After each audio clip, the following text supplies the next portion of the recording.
चलिए केमिस्ट्री में हम लोग आगे, कल हम लोग शून्य कोटि की अभिक्रिया और प्रथम कोटि की अभिक्रिया को परिभाषा और एग्जाम्पल सहित समझे थे और लिखे भी थे। आज हम लोग इसमें आए हैं द्वितीय कोटि की अभिक्रिया में। द्वितीय कोटि की अभिक्रिया क्या होती है आप लोग जानिए, जो द्वितीय कोटि सांतक के द्वितीय घात के समानुपाती होता है ना। अब ध्यान दो, द्वितीय कोटि, हाँ एक बात और जानो, शून्य कोटि की अभिक्रिया और प्रथम कोटि की अभिक्रिया दोनों अच्छे से जानते रहना। पूरी पॉसिबिलिटी वही होगी क्वेश्चन आने की। रीजन यह है कि शून्य कोटि की अभिक्रिया और प्रथम कोटि की अभिक्रिया ही हमारे सिलेबस में सही से है। द्वितीय और तृतीय की अगर हम लोग बात करें, मैं आपको भले बता दे रहा हूं, बट यहां से क्वेश्चन आने की संभावना 1% 2% है, ठीक है ना। लेकिन ज्यादातर शून्य कोटि की अभिक्रिया और प्रथम कोटि की अभिक्रिया, जब भी कोटि आपसे पूछेगा या तो शून्य आएगा या तो 1 आएगा। और एक बात बता देना है आप लोगों को, जब ऑब्जेक्टिव आएगा तब भी जान लेना यही से पूछा होगा, ठीक। कभी जल्दी ऑप्शन मारने की कोशिश ये नहीं करना कि 2 और 3 वाला मार दिए, नहीं, ये आगे परीक्षा में आउबे नहीं करेगा, ठीक है ना। दिमाग में सेट रखना इसको। हाँ वो नहीं है, मैं आपको भले बता दे रहा हूं यहाँ पे, वो एक तरीके से मतलब परिभाषा समझना है। बाकी जो समाकलित विवेक समीकरण वगैरह हमारे पास है, उनकी कोई यहाँ पे गणना नहीं, केवल शून्य कोटि की पढ़नी है और एक की पढ़नी है हमको, ठीक है ना। तो चलो थोड़ा ध्यान दो, द्वितीय कोटि का हम लोग समझ लेते हैं। चूंकि हमारे पास 0 1 2 3 आया था, भिन्नात्मक आया था, तो हम लोग लिख ले रहे हैं इसको ऐसे ही, ठीक है ना। चलो देखते हैं, लेकिन एग्जाम्पल जानते रहो। यहाँ पे क्या है 3NO, यहाँ पे 3NO होते हुए भी जो सांद्रता हमें निर्भर कर रही है द्वितीय घात पर निर्भर कर रही है, किस पर निर्भर कर रही है, इसलिए मैं इसका वेग दिखा दिया हूँ। यहाँ पे कोई ये कंफ्यूजन ना हो, यहाँ पे 3 लिखा सर जी, आप यहाँ 3 नहीं लिखे हैं। भले यहाँ पे 3 है, वो किस पे निर्भर कर रहा है, द्वितीय घात पे निर्भर कर रहा है, और द्वितीय घात पे निर्भर कर रहा है, इसलिए हमारा एक कौन सी कोटि का होगा, द्वितीय कोटि का होगा। समझ आ रहा है, दिमाग में सेटिंग बना। उधर N2O5 भी करवाया हूं और N2O भी करवाया हूं, N2O5 N2O, और यहाँ कौन आया है, NO आया है, ठीक है ना। सब सेटिंग बनाओ। और यहाँ NO2 है, वहां पे N2O था, बात समझ रहा ना। तो ये NO2 वाली अभिक्रियाएं हैं, ये NO2 वाली अभिक्रिया जो होंगी हमारी, वो किसके अंतर्गत आएंगी, द्वितीय कोटि की अभिक्रिया के अंतर्गत आएंगी।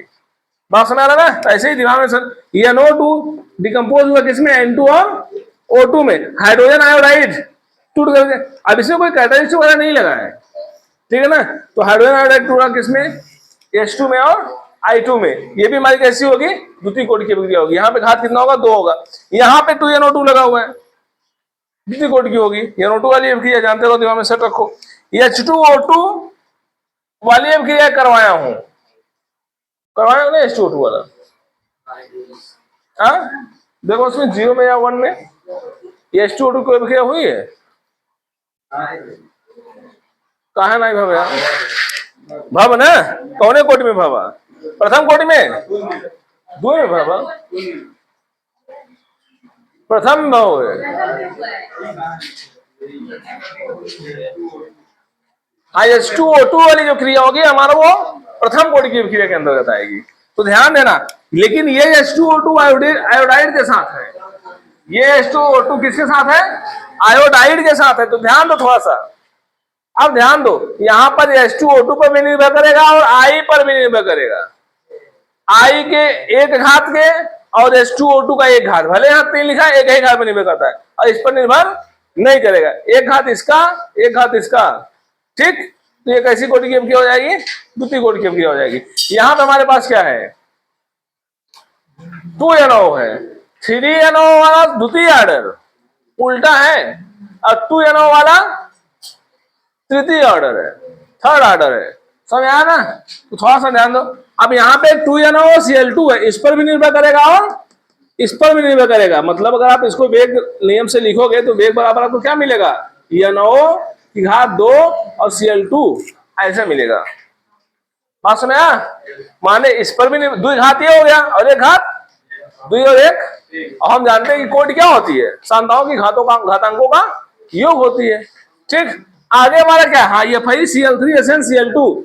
ध्यान दो, यहां पे है फेरिक, फेरिक बदल गया फेरस में, और स्टैनिक बदल गया स्टैनिक में। ध्यान दो थोड़ा सा, यहाँ पे Fe पर 3 प्लस है, और 3 प्लस से चेंज हुआ है कई प्लस में, 2 प्लस में। और यहाँ पे SN पर 2 प्लस है, और ये 2 प्लस से चेंज हुआ है 4 प्लस में। ये स्टेनस, देखो फेरिक से फेरस, फेरिक से फेरस और स्टेनस से स्टेनिक। ठीक, इक वाला शब्द जानते हो कहां लगाते हैं? इक शब्द जानते हो कहां लगाते हैं?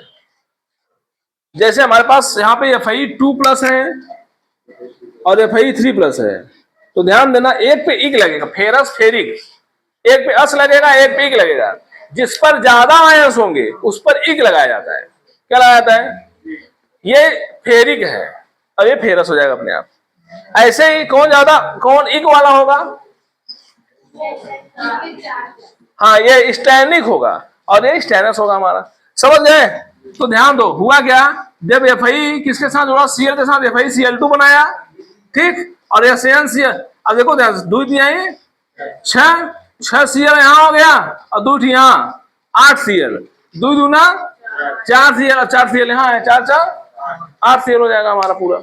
अब ध्यान दो, ये SN पर 4+ होगा, कितना प्लस? तो अपना ये 4+ किसको देगा? क्लोरीन के साथ जुड़ जाएगा ना, ऐसे SN4+ और क्लोरीन पर 1 माइनस, ये यहां जाएगा और ये यहां जाएगा, तो SnCl4 बना देगा हमारा। ठीक है, तो कुल मिलाकर के आप इसको जानते हो, अभिक्रिया की कोटि समझो। ये FeCl3 SnCl2 की जो अभिक्रिया होती है वो हमारी तृतीय कोटि की अभिक्रिया होती है। कैसे होती है? यह द्वितीय घात पर निर्भर करती है और एक घात पर निर्भर करती है। अगर इसका वेग नियम व्यंजक लिखोगे तो कैसे लिखोगे? वेग बराबर के ये FeCl3 की घात का 2 और SnCl2 की पावर 1 लिखो या ना लिखो, बात समझ आ? ये होगी हमारा वेग नियम व्यंजक होगा हमारा। तो ध्यान दो भाई थोड़ा सा, N2O वाली अभिक्रिया, N2O5 वाली अभिक्रिया, NO वाली अभिक्रिया, NO2 वाली अभिक्रिया और ये वाली, ये ज्यादा आता है N2O, NO2 और N2O, N2O5 वाला, सबको कंफर्म रखो। N2O वाली कौन सी अभिक्रिया थी? N2O वाली, बोलो, शून्य कोटि की अभिक्रिया थी। इधर हमारा कौन है? N2O5 वाली। N2O5 वाली कौन थी? प्रथम कोटि की थी। यहाँ पे कौन है? NO है, द्वितीय कोटि की है। NO2 है, वो भी कैसी कोटि है? द्वितीय कोटि की है। यहाँ जो NO है वो किसके साथ लगा है? Cl के साथ लगा है। ये कैसी कोटि हो जाएगी? तृतीय कोटि की हो जाएगी। NO वाला एग्जाम्पल सेव रखो, गलतियां यही होती है बच्चों से। ठीक, NO वाला एग्जाम्पल, प्रियांशु बतिया मत यार, देखे प्रियांशु ज्ञानशु मने समझ देगा, नहीं तो कोटि समझ में आया सबको? अब ये अभिक्रिया जाकर के घर पे लिखना और सभी के बीच तुलना किया करो कि NO2 वाला कौन सा होगा, N2O5 वाला कौन सा है ना, H2O2 वाला कौन सा है। इसमें 2-3 अभिक्रियाएं इंपॉर्टेंट है, उसको दिमाग में सेटिंग रखो एकदम बढ़िया से। ठीक है ना? जीरो ऑर्डर में फर्स्ट ऑर्डर का पूरा सेव रखना, जीरो फर्स्ट का जितना लिखवाया हूं सब अच्छे से रिकवर कर लेना बढ़िया से, उसमें कुछ है नहीं, 2 बार लिखोगे सब सेव हो जाएगा। ठीक है ना? चलो आगे आते हैं हम लोग।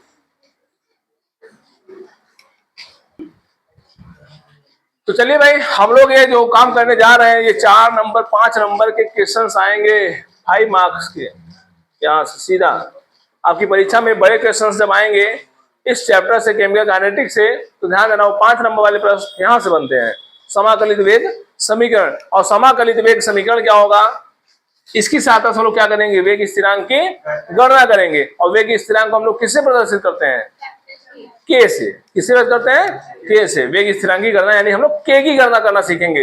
वेरी वेरी इंपॉर्टेंट, ध्यान देना। यहां से ये थियरी भी आ सकती है और न्यूमेरिकल्स भी आएंगे।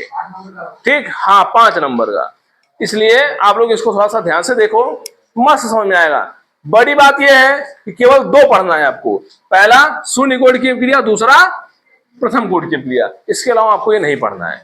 तो मतलब ये है कि दोनों में से कोई ना कोई आपको मिल सकता है, इसलिए बहुत सिंपल भी है और 2 ही पढ़ना है हमको। ठीक, तो दोनों को हम लोग बढ़िया से समझते हैं पहले। ठीक, तो चलो देखते हैं। हमारे पास मान लो कि कोई अभिक्रिया है R = P, कोई रिएक्टेंट चेंज हो रहा है किसमें? प्रोडक्ट में। क्लियर है इतना? समाकलित वेग समीकरण है, समाकलित वेग समीकरण है। इसके साथ हम लोग क्या करेंगे? वेग स्थिरांक की गणना करना सीखेंगे। और R चेंज इनटू P, मान लो हमारे पास कोई रिएक्टेंट है, कोई अभिकारक है, कोई अभिक्रियक है, वो किसमें बदल रहा है? प्रोडक्ट में। तो अगर हम इसका वेग लिखना चाहें, ध्यान समझना, वेग हम लोग 2 प्रकार से लिखते हैं। वेग हम लोग 2 प्रकार से लिखते हैं। पहला आप इस तरीके से भी लिख सकते हो, dr/dt, आपको बताया गया था कि अभिकारक की सांद्रता में हुई कमी, अभिकारक की सांद्रता में हुई कमी बराबर उत्पाद की सांद्रता में हुई वृद्धि। ये भी वेग का निर्धारण करता है, करता नहीं करता है। और ये दूसरा भी होता है हमारा, दूसरा भी आप अभी आप पढ़ रहे हो वेग नियम व्यंजक से, वेग नियम व्यंजक से कि जो वेग बराबर होता है वो क्या होता है के आर। अब आर का पावर अगर शून्य कोटि है तो 0, प्रथम कोटि है तो 1, द्वितीय कोटि है तो, इस तरीके से हम लोग लगाते जाते हैं। ये कौन सी कोटि है साहब? शून्य कोटि है। तो हम लोग ऐसे भी लिख सकते हैं वेग बराबर, ये भी संभव है, वेग बराबर ये भी संभव है। क्या मैं सही लिखा हूं? बोलो भाई, ये दोनों चीजें सही लिखा हूं?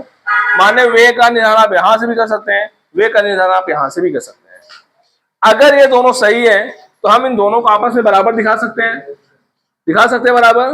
तो ध्यान दो, minus D R by D T is equal to K R की पावर क्या 0। ठीक, ये हम लोग शून्य कोटि के पढ़ रहे हैं। अगर हम लोग प्रथम कोटि की पढ़ेंगे तो ध्यान देना यहीं भी घात कितनी कर देंगे, सारी कहानी वही रहने वाली है, केवल घात नहीं कर देंगे। तो थोड़ा इसको समझे रहोगे तो अगला वाला और आसान हो जाएगा समझना। ठीक, तो D R upon D T ये हो गया हमारा के आर टू द पावर 0। ये कंसंट्रेशन 0 पे डिपेंडेंट करता है।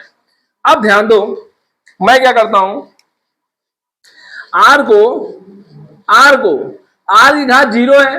अब किसी की घात 0 उसका मान 1 होता है, किसी का पावर 0 अगर हो तो उसका वैल्यू कितना होता है 1 होता है। इसका वैल्यू 1 हो गया तो k इंटू 1 के बचेगा। तो minus D R upon D T is equal to का के, डी टी को भेज देते हैं उधर तो आएगा माइनस डी आर बराबर क्या के डी टी। इतना सही है। अगर मैं माइनस को चाहूं तो इस तरफ भेज सकता हूं, ठीक है ना। तो डी आर बराबर माइनस के डी टी लिख सकते हो आप। बोलो कोई दिक्कत? नो। इतना तो आप लोग बहुत तेज समझते हैं, सरल भी है, कोई बहुत टफ है नहीं, ठीक है ना।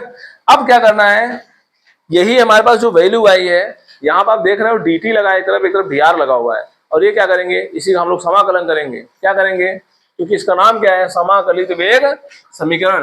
तो हम लिखते हैं, इसको हटा दो, दोनों पक्षों का क्या करने पर, दोनों पक्षों का समा ए संतोष, इधर देखो, समाकलन करने पर दोनों पक्षों का क्या कर देंगे, समाकलन करेंगे।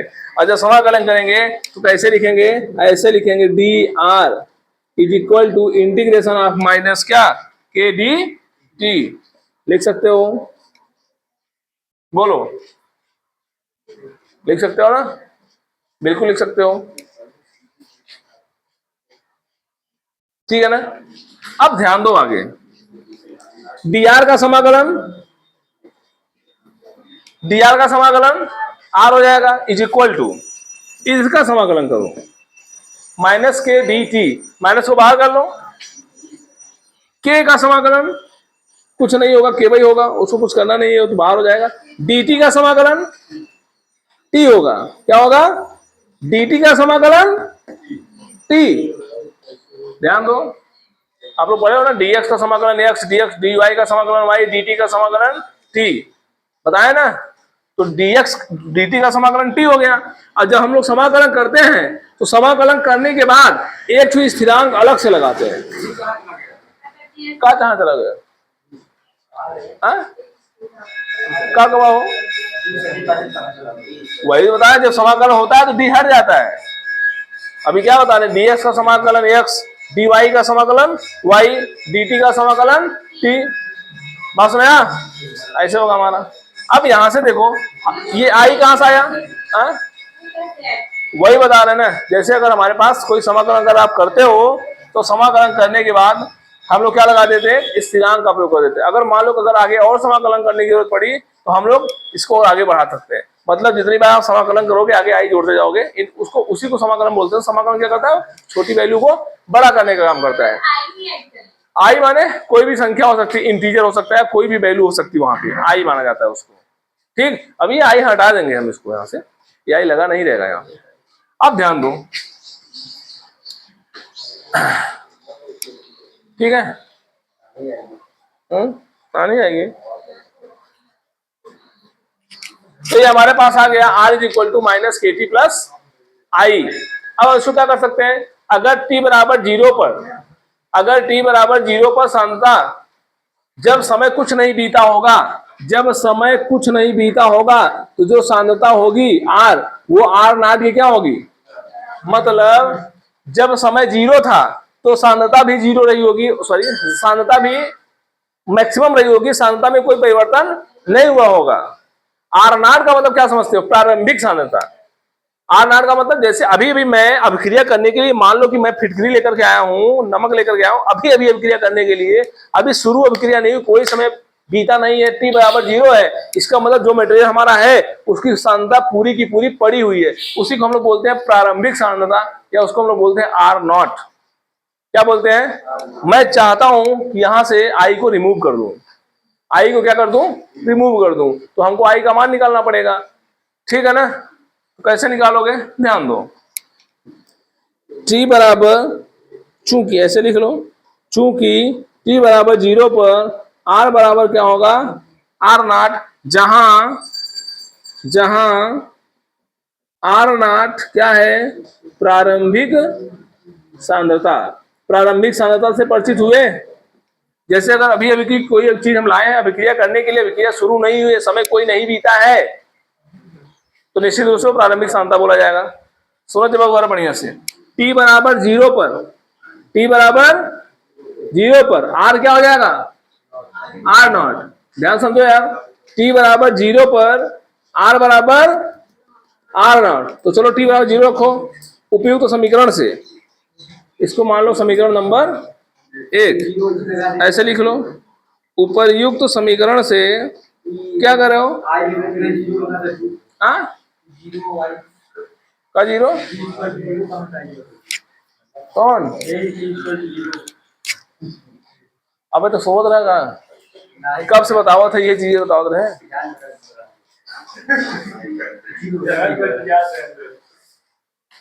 अब तो है लिया चले, हमें दोनों बाबा वापस मिलवा भी पड़े, साथ ध्यान पहले एकाग्र करवाइए। t बराबर 0 का मतलब अभिक्रिया अभी शुरू नहीं हुई है, अभी मान लो कि मैं तैयारी किया हूं, अभी मेरी व्यवस्था चल रही है, मैं सब सेटअप कर चुका हूं, अब अभिक्रिया कराने वाला हूं, अब मैं फिटकरी में नमक मिलाने वाला हूं, अब मैं कार्बन के साथ ऑक्सीजन जोड़ने वाला हूं। तो जब अभिक्रिया शुरू नहीं हुई होगी तो समय क्या होगा, 0, और जैसे अभिक्रिया प्रारंभ कर दूंगा समय बीतना चालू, और जब समय नहीं बीता होगा तो आर बराबर हम क्या रखते हैं, आर नॉट, मतलब आर नॉट क्या होगा, प्रारंभिक सांद्रता, मतलब उसकी सांद्रता में अभी कोई परिवर्तन नहीं हुआ है। समझ आया, अब मत पूछे, तो t बराबर 0 यहां रखो, जब t बराबर यहां 0 रखोगे तो आर की जगह क्या रखना पड़ेगा, आर नॉट। अरे यार यहाँ देखो, t बराबर 0 तो आर बराबर आर नॉट, यहां आर नॉट रख दो, बराबर t बराबर 0, ये वैल्यू 0 हो गई, प्लस, अब 0 में माइनस होने नहीं लगाया जाता है कि -0 लिख रहे हो, 0 is neither positive non negative, है ना तो पॉजिटिव होता ना तो निगेटिव होता है, समझ रहा ना। तो यहां से आई की वैल्यू क्या मिली भाई, आई को पटको समीकरण 1 में, आई का मान मिल गया ना, आई को हटा दिए हम लोग, समीकरण 1 में छापने पर, हाँ 1 में छाप, चलो अरे वही चीज है यार, अब ले जाओ रखो यहाँ पे, बाकी सेम रखो, तो R is equal to minus K T plus क्या, बोलो आर नॉट, कहाँ आई ना तुम लोग बोल रहे जी, आर नॉट, बोलो सही है, अगर सही है तो आगे बढ़ते हैं, अगर सही है तो आगे बढ़ते हैं। एक काम करते हैं, हमको किसकी गणना करनी है, और यहाँ देखिए स्थिरांक कौन है, के है, तो यहां से के को बाहर निकाल लो, जब के को बाहर निकालो पहले किसका करना पड़ेगा, माइनस के टू को इस तरह भेज दो, आर को माइनस के टी इधर आएगा तो प्लस हो जाएगा, तो प्लस के टी बराबर आर नॉट माइनस, अरे महाराज जी जाए माइनस हो ना, तो आर नॉट माइनस का, ये मैं बड़का क्वेश्चन काहे लिख रहा हूं भाई, क्योंकि ये कंसंट्रेशन है, सांद्रता है, और सांद्रता को एक्टिव मास ऑफ बोला जाता है, इसलिए मैं इसको बड़े ढक्कन में यूज कर रहा हूं, ठीक। अब यहां से क्या निकालना है, के का मान निकालना है, तो के बराबर आया आर नॉट माइनस आर बटे कई टी, अर्थात प्रारंभिक सांद्रता ज्यादा होती है, प्रारंभिक सांद्रता और बाद वाली सांद्रता। अब यहाँ पे समय दिया रहेगा कि 4 सेकंड तक अभिक्रिया हुई है, 4 सेकंड बाद सांद्रता बदल करके इतनी हो गई, प्रारंभिक सांद्रता का मान इतनी थी, तो बताओ वेग स्थिरांक का मान क्या होगा। समझ आया? तो वेग स्थिरांक की गणना हम लोग करना यहाँ से सीख लेंगे। और फिर से समझते हैं एक बार हम लोग, समाकलित वेग समीकरण है हमारा, वेग स्थिरांक की गणना करना है। वेग स्थिरांक की गणना करने के लिए हम सबसे पहले किसके लिए आते हैं, शून्य कोटि की अभिक्रिया के लिए। यहाँ हेडिंग भी कर लेना, ये भी जरूरी है, शून्य कोटि की अभिक्रिया। समझ आया? अब शून्य कोटि की अभिक्रिया, वो अभिक्रिया वहां लिखाई गई है, रिएक्शन में बताए गए हैं, यहाँ आपको समाकलित वेग समीकरण बताया जा रहा है शून्य कोटि की। ठीक, तो अब क्या करें, मान ले हमारे पास कोई रिएक्टेंट है इक्वल टू पी। अब वेग समीकरण लिखना हमें दो तरीके से हमने बताया आपको, एक इस तरीके से लिख सकते हैं आप, एक इस तरीके से लिख सकते हैं dr बाई dt के फॉर्म में, और एक kr है ना, रिएक्टेंट में आप यहाँ p भी लिख सकते थे, माइनस डी पे dt लिख सकते थे। अब ध्यान दो, माइनस dr पर dt is equal to kr, ये दोनों आपस में क्या होंगे, बराबर होंगे। r की पावर 0, वैल्यू 1, k बचा, k बराबर इतना हुआ, dt को भेज दिया k dt हो गया, माइनस की तरफ dr बराबर k dt, दोनों तरफ समाकलन कर दो, वैल्यू ये आएगी dr का इतना k dt, k का कोई समाकलन नहीं होगा, dt का समाकलन t, और जब समाकलन होता है हम एक नियतांक जोड़ देते हैं, एक स्थिरांक जोड़ देते हैं, एक नियतांक लगा देते हैं। जब लोग कक्षा 12 में पढ़ेंगे वहां पे c जोड़ा जाता है, क्या जोड़ा जाता है, वहां पे कांस्टेंट वाला, यहाँ पे i हम लोग जोड़ते हैं, कोई इंटीजर जोड़ देते हैं। अब ध्यान दो, t बराबर 0, अब चूंकि i आ गया, i हम लोग करेंगे क्या लेकर के इसको, कोई क्या, जहां अब समाकलन करते हैं जब, तो वहां पे c लगाया जाता है, जब हम लोग मैथ में करेंगे वहां पे इंटीग्रेशन। कोई पढ़ा है समाकलन, जो पढ़ा नहीं है आजा समाकलन घरे पढ़ा जा, वहीं देखो मिले। हाँ R is equal to minus K T plus, सीधा मुद्दा बात करते हैं। ठीक, और टी बराबर 0 पर आ बराबर 8, मैं चाहता हूं कि इसको क्या करूं, हटा दूं। हटाने के लिए मैंने क्या किया, ये प्रोसेस यूज किया, टी बराबर 0 रख दिया, आर बराबर 8 रख दिया, उपयुक्त समीकरण में पटक दिया इसको, हमारा आई का वैल्यू आ गया। जब आई का मान आया, इसको यहाँ ले जाकर रख दिए, फिर यहाँ से किसका मान निकाल लिए, के का मान निकाल लिए। तो वेग स्थिरांक की गणना करना सीख है शून्य कोटि की, बोलो हाँ, इसको छाप लो। हाँ, दोनों उतने हैं।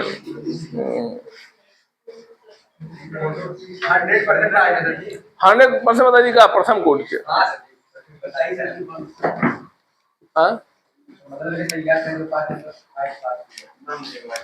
यही बन